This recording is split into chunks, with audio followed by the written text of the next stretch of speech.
이란의 하늘은 지금 이스라엘 거다. 쉽게 얘기하면 이런 거죠. 이란의 제공권을 이스라엘이 완전히 장악했다. 이거는 심지어 러시아도 우크라이나에서 못했던 일이다.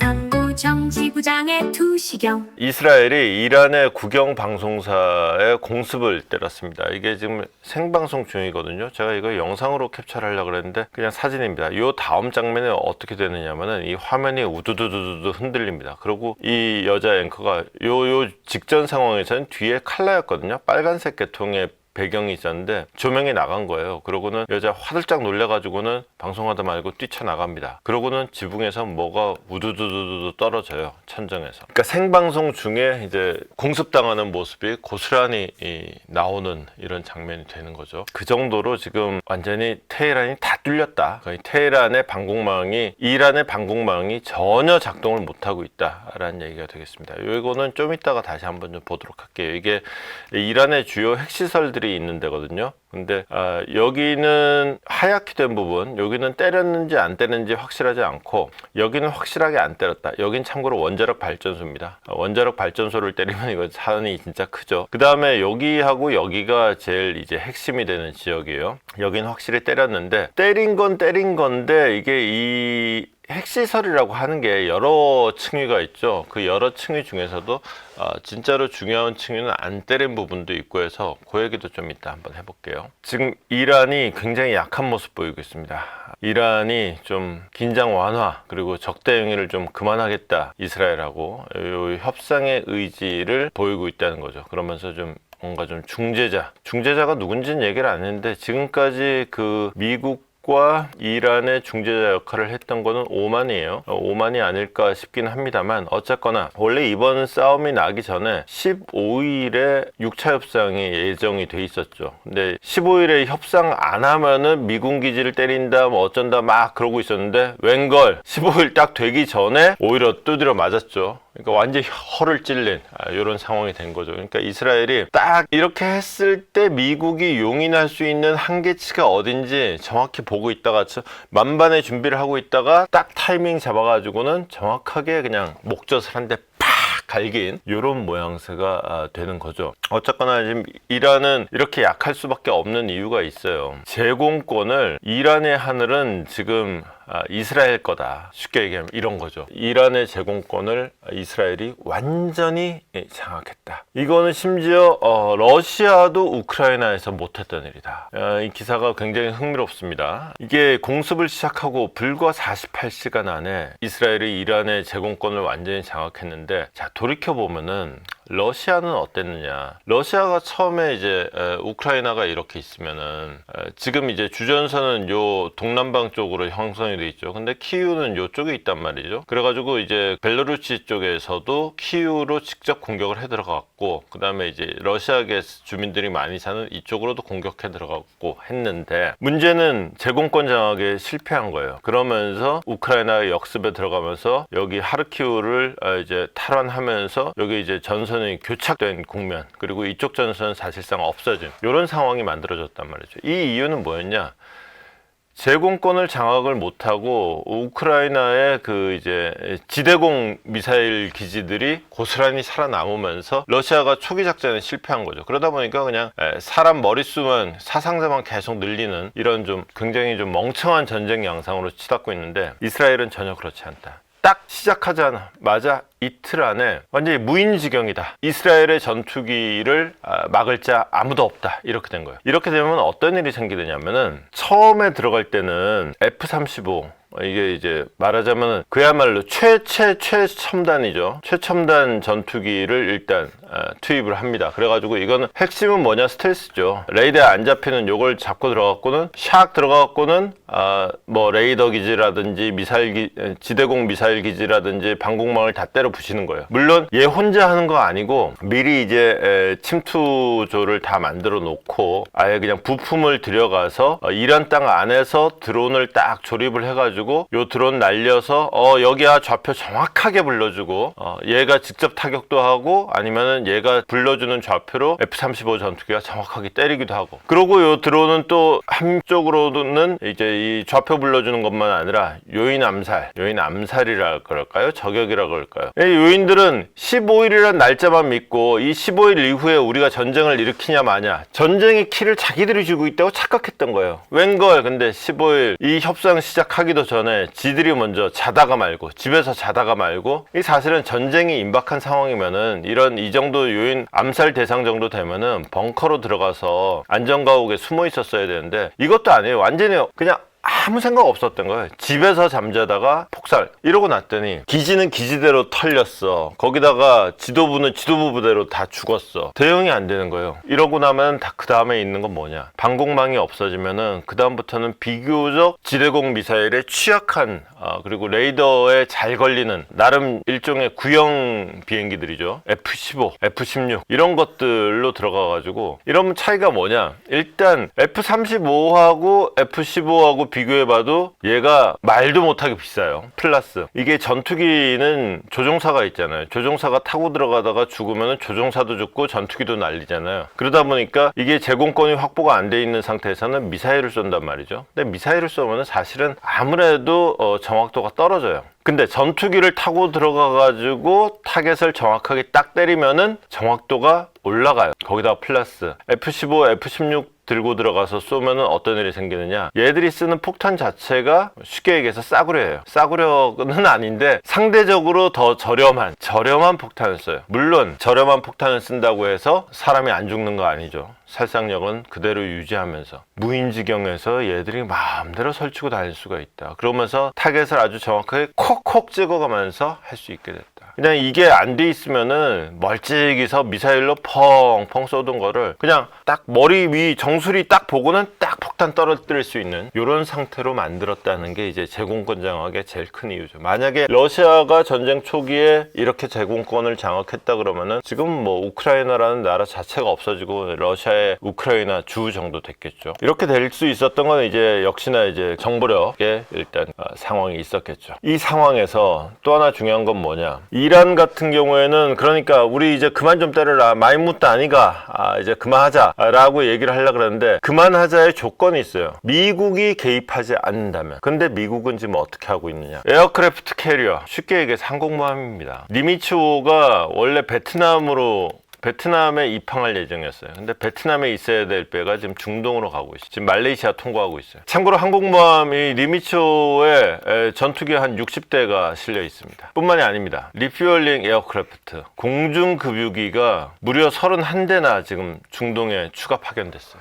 세계 방방곡곡에 있던 것들이 전부 다 이제 중동으로 몰리고 있는 거예요. 미국이 여차하면은 중동에서 한판 벌리겠다라는 강력한 의지의 표명인 거죠. 31대나 공중급유기가 갔다 그러면은 여기서 전투에 투입할 편대의 규모를 어느 정도로 생각하고 있는지 딱 감이 오는 거죠. 이쯤 되면은 두 가지 효과가 있어요. 첫 번째는 이란의 강력한 압박 효과가 있죠. 근데 두 번째 효과는 뭐냐, 우크라이나를 비롯해서 또 이제 중국, 대만 뭐 있죠. 우크라이나 대비되는 건 대만이겠다. 이쪽은 비는 거예요. 예컨대 이 니미츠호도 베트남에 들어가기로 돼 있던 게 베트남에 있어야 될 게 지금 중동으로 가는 거잖아요. 베트남이라는 게 뭐예요? 대만 코앞바다잖아요. 대만 앞바다를 지킬 예정이었던 게 지금 중동으로 가고 있다. 즉 세계 전력의 상당한 전력이 지금 중동으로 발이 묶이고 있다라는 측면도 있어요. 그러니까 한편으로는 이란에 대한 압박을 강화해서 소개 성과를 얻어낼 수도 있지만, 또 한편으로는 세계 전력의 문제에서 보면은 손이 묶이는 거예요. 사실은 지금 중국하고 싸워야 되는데 중국이랑 싸우려고 주먹을 내밀려 그러고 있는데 이 주먹을 여기다 쓰지를 못하고 여기다 쓰고 있는, 중국을 지금 왼손으로 상대해야 되는 난감한 상황인 거죠. 이게 전략적으로는 적은 줄이면 좋고, 그래서 트럼프가 지금까지 해왔던 외교 정책을 단 한마디로 하면은 우리는 더 이상 전 세계적으로 일어난 분쟁에 다 개입할 수 없다. 그러니까 중국만 내가 직접 상대하고 나머지 니들이 알아서 해라. 이게 이제 트럼프 전략의 대전제였는데 웬걸 마음대로 되는 게 없는 거예요. 우크라이나도 러시아에 질질 끌려다니기만 하고 뭐 취임하면은 24시간 안에 끝내겠다니 지금 반년이 지나갔는데 지금 엄두도 못 내고 있고, 중동 같은 경우에는 자기 취임하자마자 네타냐후가 휴전해가지고는 아이 이놈 기특하네 해줬더니만 웬걸 갈수록 판을 키우네. 그래서 오히려 중국에 집중해야 될 전력을 오히려 분산시키는, 그래서 사실은 중국에 집중하고 싶어서 푸틴한테도 그렇게 저자세 외교를 펼쳤건만 중국만 좋은 일을 시켜주고 있는 트럼프의 외교 전략의 대전제가 사실은 기둥뿌리부터 지금 흔들리고 있는 이런 양상으로 치닫는 측면도 있습니다. 어쨌거나 그러면은 이스라엘이 이렇게 전쟁을 벌인 성과는 과연 있느냐? 일단 네타냐후가 말하기를 공습을 때려가지고 이란의 핵 능력을 굉장히 베리 롱타임, 굉장히 오랜 시간 이제 좀 지연시키는, 후퇴시키는 결과를 얻었다라고 일단 자평을 하고 있어요. 실제로 이란 지도가 이렇습니다. 이란이 요래 생겼는데 요쪽에 이제 이라크 있고요. 이 위쪽에 이제 튀르키예 있고요. 그 다음에 이쪽에 이제 사우디아라비아, 여기 호르무즈 넘어가면 이제 아랍에미리트 있고 카타르 있고 이렇습니다. 이스라엘은 지도로 보면 한 여기쯤 있죠. 요 언저리, 그 다음에 여기 레바논, 시리아 이제 이렇게 되는데, 이란 중에서 이제 테헤란이 요 북쪽에 요쪽에 있고요. 그 다음에 핵시설들이 이제 중부에 요래 그 산지대에 있어요. 이 중에서 제일 중요한 데가 어디냐면은 나탄즈라는 데가 하나 있고요. 그 다음에 이스파한이라는 데가 하나가 있어요. 그러니까 둘 다 이제 핵 농축 시설이에요. 그러니까 핵을 우라늄을 농축을 해가지고 핵무기의 원료가 되는 거죠. 요거를 이제 이란하고 미국하고 합의를 했었거든요. 거기다 이제 그 증인 개념으로 유럽 나라들도 좀 들어가고 있는데, 그 합의에 따르면은 우라늄을 니네가 그래서 뭐 전기 쓰고 뭐 발전시키려 그러면 그래, 우라늄 농축은 어쩔 수 없이 이루어져. 대신에 니네는 3%만 해. 이렇게 돼 있었거든요. 근데 지금 나오기로는 60% 이상 지금 농축이 된 것들이 한 400kg 정도 있다는 거예요. 이 정도면은 핵무기를 여러 개를 한 반년 정도면은 만들 수 있다는 거죠. 이걸 농축을 시키는 장소가 어디냐? 여기 나탄즈, 여기 이스파한 이런 거라는 거예요. 이거를 때려버리니까 이제 더 이상 농축을 못한다. 그런데 신기한 건 뭐냐? 두 가지가 있어요. 첫 번째, 핵시설을 때렸는데 공습을 하면은 이게 파괴가 됐으면은 방사능이 나올 거 아니에요. 근데 여기 때린 데를 봤더니 방사능이 안 나오더라 이거야. 때린 건 맞는 것 같아요. 위성 사진도 나와요. 때리긴 때렸어. 근데 방사능이 안 나왔어. 이게 제대로 효과가 먹혔을까라는 부분이 있어요. 두 번째, 때리긴 때리는데 예컨대 이제 지금 400kg을 이렇게 만들어 놨다 그랬잖아요. 이 400kg이 어딨냐? 여기 이스파한 지하 90m 있어요.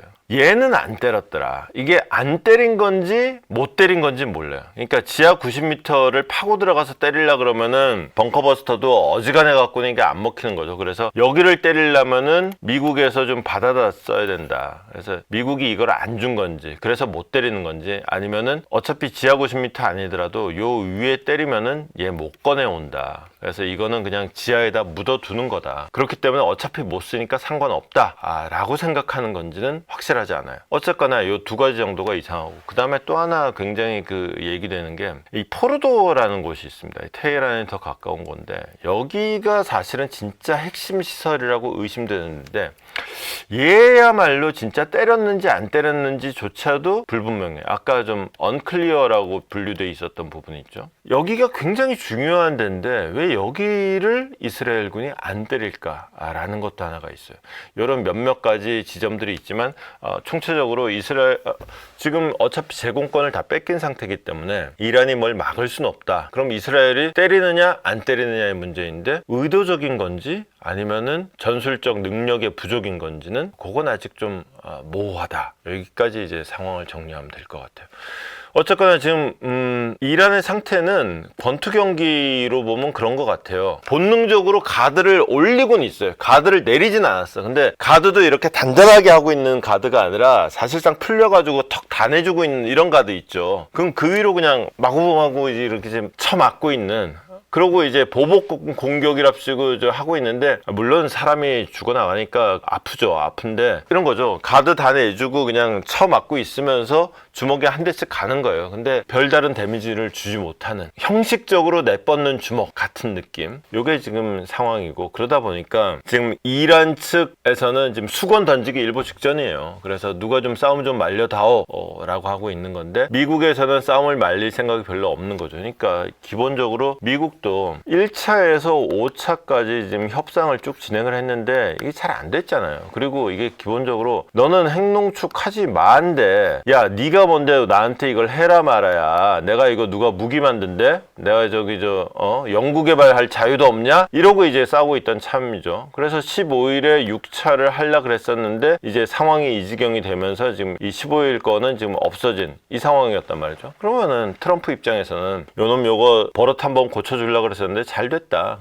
여기서 좀 더 맞고 정신 차리고 그때 한번 다시 한번 불러내 보면은 한 이빨 한 3개 부러져 있고, 그러고도 네가 그렇게 이빨은 소리 하나 보자, 약간 요러면서 시간을 기다리는 셈이 아니겠는가, 요 정도 상황이 되는 것 같아요. 어쨌거나 이란에서 이제 보복을 외치는 것보다는 어쨌거나 좀 싸움 좀 말려도 라고 하는 상황 자체가 하나의 좀 의미 있는 변화 상황이라고는 볼 수 있을 것 같아요. 자, 여기서 굉장히 중요한 거는 이거예요. 그러면은 이스라엘이 하나는 이제 이스라엘로서는 이란의 핵 능력이, 이 핵이 이스라엘로 떨어지면은 핵에는 원래 핵으로 대응할 수가 있어요. 서로 이게 핵 공포로 인한 균형인 건데, 문제는 이란은 땅덩이가 넓고 이스라엘은 조그만해요. 똑같이 10개씩 쏜다 그래도 이스라엘에 핵폭탄 10개 떨어지면 이스라엘은 나라 자체가 없어져요. 이란은 어차피 사막 한가운데 뭐 그냥 몇 개 떨어진다 그래도 티도 안 난다 그러면 너무한 말이지만은, 여긴 그래도 맷집이 규모가 다르다. 그런 어떤 사활적인 이해 때문에 이제 핵시설을 망가뜨린다. 이것도 전쟁의 중요한 목표 중에 하나일 수 있지만, 궁극적으로는 친구가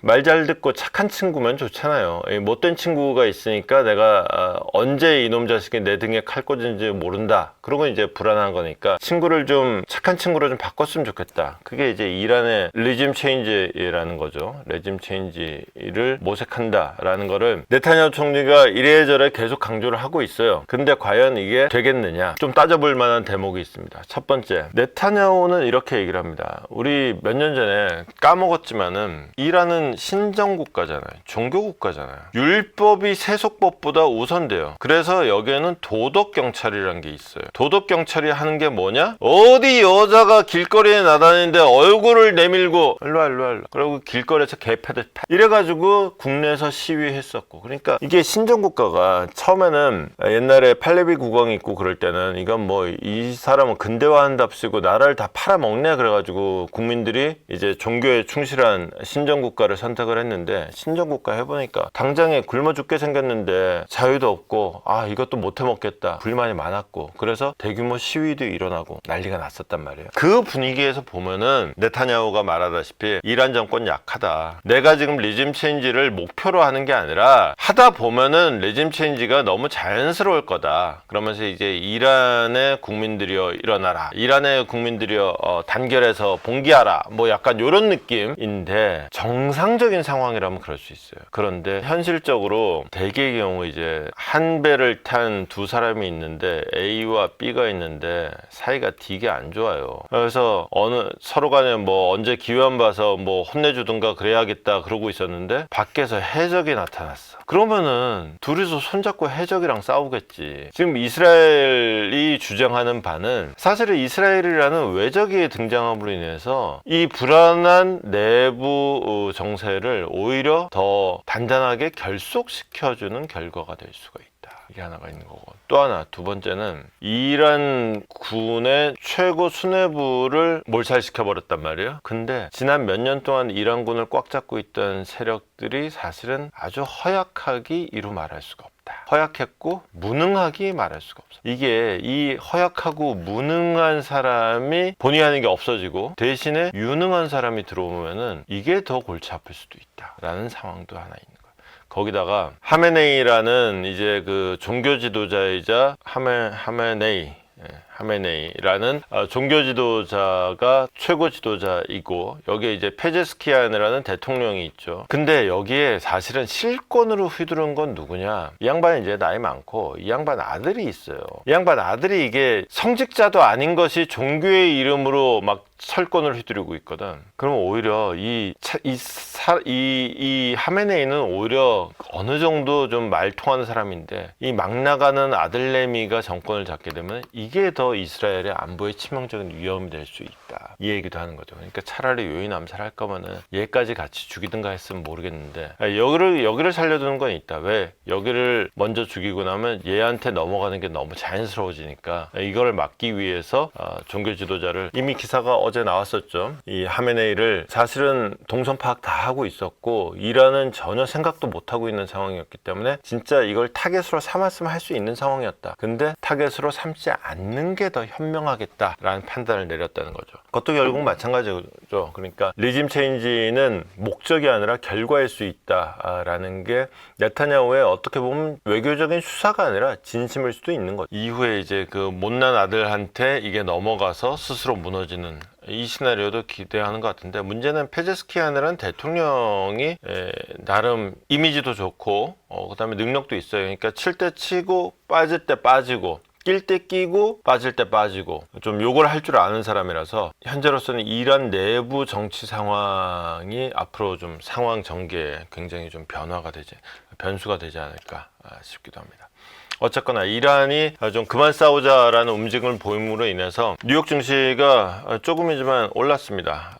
이 소식이 전해지자마자 일단 다 빨간색 일변도로 쭉 갔어요. 근데 여기서 상승폭이 0.75, 1.52 뭐 대충 이 정도죠. 근데 이거보다 훨씬 더 큰 상승폭으로 팔란티어가 많이 올랐어요. 3% 가까이 올랐어요. 팔란티어가 왜 올랐느냐, 지금 이 모든 시작은 48시간 만에 이란의 제공권을 장악했고, 이럴 수 있었던 거는 첫 공습 때 방공망 다 때려부시고 요인 암살까지 다 마친 결과였죠. 이럴 수 있는 거는 AI 제갈량 팔란티어가 제공한 드론과 AI의 결합 장치가 있었기 때문이다. 요 드론으로 타겟을 24시간 추적하는 거죠. 그러니까 사실 우리가 24시간 감시한다 그러면은 뭐 저기 앞동에 숨어가지고 망원경으로 보고 옛날 얘기죠. 더군다나 밤에는 안 보이잖아요. 사람 눈으로 보면. 근데 AI가 야간 적외선으로 보면은 24시간 언제나 볼 수 있죠. 그리고는